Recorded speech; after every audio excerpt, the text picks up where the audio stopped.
Divorce lawyers. What is the most insane way a spouse has tried to screw the other? My buddy Marcus thought he was living the dream when his wife Sarah landed a massive promotion to regional manager, making 6 figures. After years of him supporting them both through her MBA program, she was finally pulling her weight financially. Marcus was beaming with pride, posting about her success on social media, and taking her out for elaborate celebration dinners. I remember Marcus calling me that first night, practically shouting about how all their sacrifices had finally paid off. He'd been working double shifts at the warehouse while she finished school, living on ramen noodles and dreams. Now they could finally breathe, maybe even start thinking about that house they'd been wanting. But right after the promotion, Sarah started working absolutely insane hours. I'm talking 2 a.m., 3 a.m. coming home. She'd leave super early too, like 5 a.m., mumbling about beating traffic. When Marcus asked about the brutal schedule, she'd get defensive and snap at him, saying things like, "This is what success looks like, Marcus," and "I thought you'd be supportive instead of questioning every move I make." Marcus thought it was just new job stress, so he tried to be understanding. He'd pack her elaborate lunches with love notes, do all the housework, grocery shopping, bill paying, basically became a full-time house husband. Sarah seemed to appreciate his efforts, always telling him how grateful she was. "You're the best husband a woman could ask for," she'd say, kissing his forehead before rushing out at dawn. Marcus would smile and tell himself this crazy phase would settle down once she got comfortable.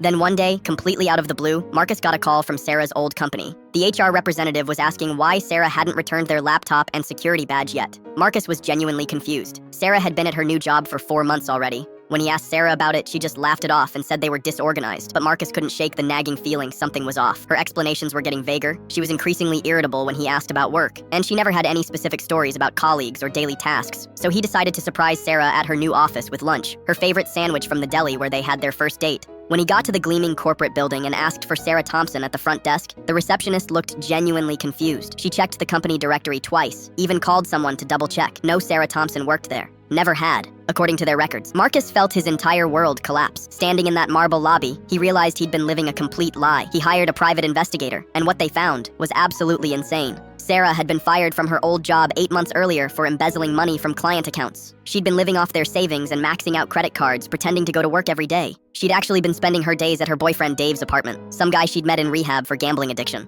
The promotion was completely fabricated. She'd photoshopped official offer letters, created fake pay stubs, even had Dave call pretending to be her boss. She'd secretly racked up $47,000 in credit card debt gambling online, and her master plan was to clean out their joint accounts and disappear with Dave. When Marcus confronted Sarah with the evidence, she didn't even seem embarrassed. She just shrugged with cold indifference and said, "You were so eager to believe I was finally successful. It was actually pretty easy to fool you." Then she had the audacity to ask if they could work something out, because Dave had dumped her when he found out she was broke. The divorce proceedings were swift and brutal. Since Sarah had committed financial fraud using Marcus's credit, she got nothing in the settlement. The judge made her responsible for all the debt, and Marcus kept the house and retirement accounts. Sarah ended up moving back with her parents at 34 and filing for bankruptcy.